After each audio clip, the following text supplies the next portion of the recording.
La seconde d'avant, la femme prenait une pause sensuelle. L'homme l'observait attentivement. Puis, soudain, elle souleva le lit sans prévenir. L'homme tremblait de peur sur le lit. Alors seulement, la femme reposa le lit. Ensuite, elle remarqua que la tête du lit faisait face aux toilettes. Elle trouva cela mal placé et redressa à nouveau le lit. Après l'avoir tourné dans une autre direction, elle le reposa. Puis elle déclara calmement: c'est ici qu'on va faire ça. L'homme, terrifié, tomba à genoux pour supplier. D'un geste, la femme le releva, disant que c'était un héritage familial, qu'elle avait juste une force un peu trop grande, et elle le jeta directement sur le lit. Plus tard, ils furent ensemble une fille. Ils l'appelèrent Nongsa. Dès sa naissance, la petite possédait une force surhumaine. D'un simple geste, elle soulevait la table.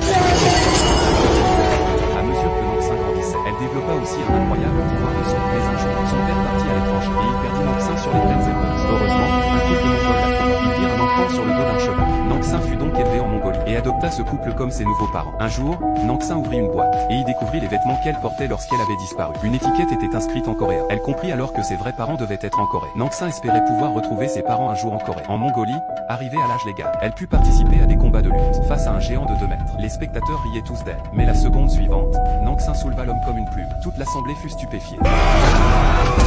Des applaudissements éclatèrent dans la salle. Puis rapidement, Nongsa grandit et devient adulte. Arrivée à l'âge où elle peut prendre l'avion, elle monte dans un vol vers la Corée. De son côté, sa mère biologique cherchait également sa fille, organisant même un concours de fortes femmes, espérant ainsi retrouver sa fille. Effectivement, une jeune fille montra une force exceptionnelle. La mère de Nongsa s'approcha immédiatement, et après l'avoir examinée attentivement, elle apprit que la jeune fille venait de Mongolie, l'endroit exact où Nongsa avait été perdu. Mais pendant le dîner, la grand-mère ne croyait pas à cette coïncidence. Le père non plus n'y croyait pas, et il se disputa avec sa femme. En même temps, dans l'avion que prenait Nongsa, un problème survint lors de l'atterrissage.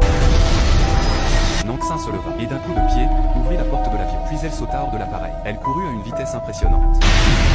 Quand Nongsa utilisa son pouvoir spécial, sa mère ressentit aussitôt une connexion. Elle regarda alors la jeune fille allongée dans le lit et comprit qu'elle n'était pas sa fille, car c'était un gène familial de Nongsa. Chaque fois qu'elle utilisait ses pouvoirs, sa mère et sa grand-mère le sentaient instantanément. À cet instant, l'avion s'arrêta, mais Nongsa attira l'attention d'un homme mystérieux.